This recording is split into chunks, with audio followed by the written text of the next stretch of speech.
So, Kakay Construction, sana nga wag mong laitin yung construction worker. Dami nang nakita ko yung nag-i-interview sa social media dahil sa iyo. Masama ka kasing babae, OFW ka pa man naman. Sana nga magrespeto ka sa construction worker. Masakit para sa atin na katayo mga construction worker. Ako dati akong construction worker eh. Nagtrabaho ako 1 taon. So, gaganyanin pa. Alam natin na yung construction worker, kung wala silang nagtrabaho, wala tayong napapasilong na titirhan ng bahay. So, pasensya niyo po na kayo. So, yung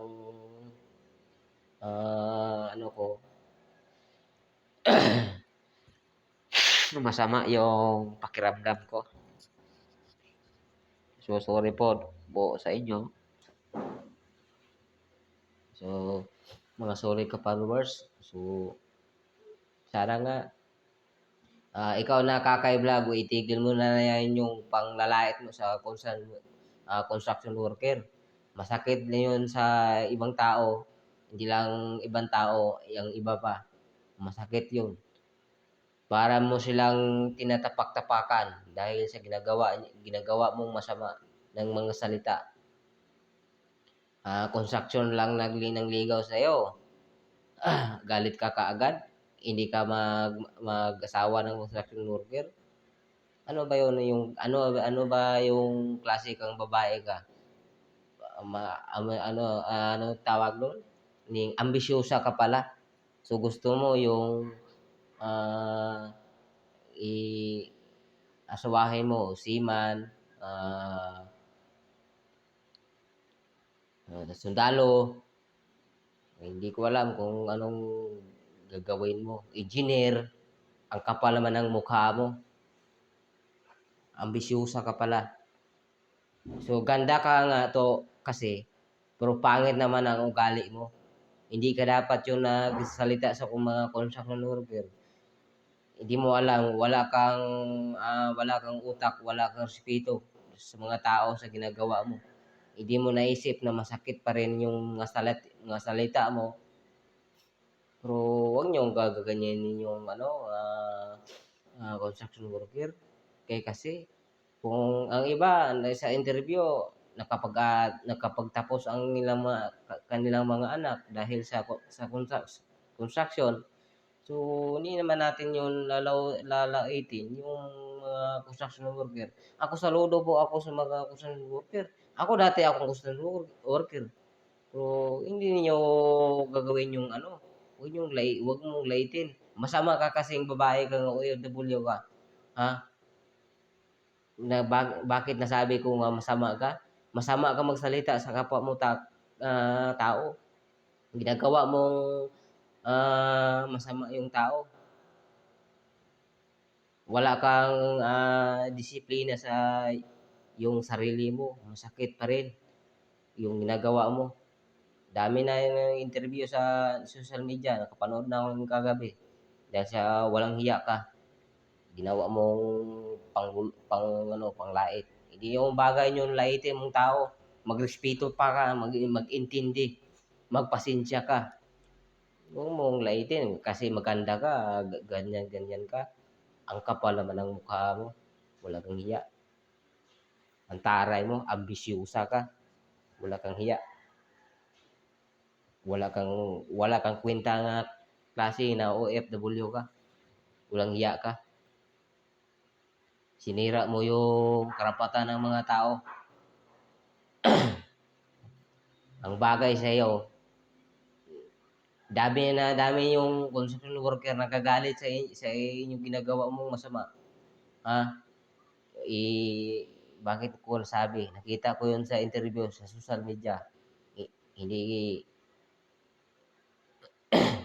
ipagpatutuo ko yun. Dahil sa walang iyaga.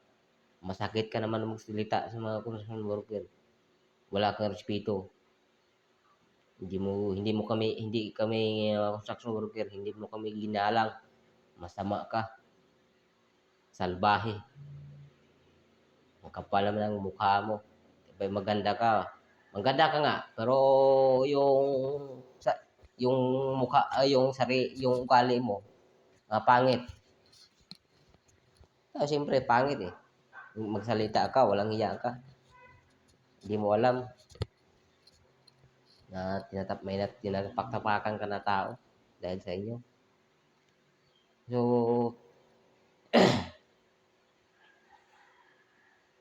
masakit ka rin magsalita. So, mga kapalo, mga ka-idol, so, shout out ako muna, mamaya-maya pa, mga kapalo, mga ka-idol. So, shout out muna si John Alexis, Intrina Mangay, at saka si Dudes.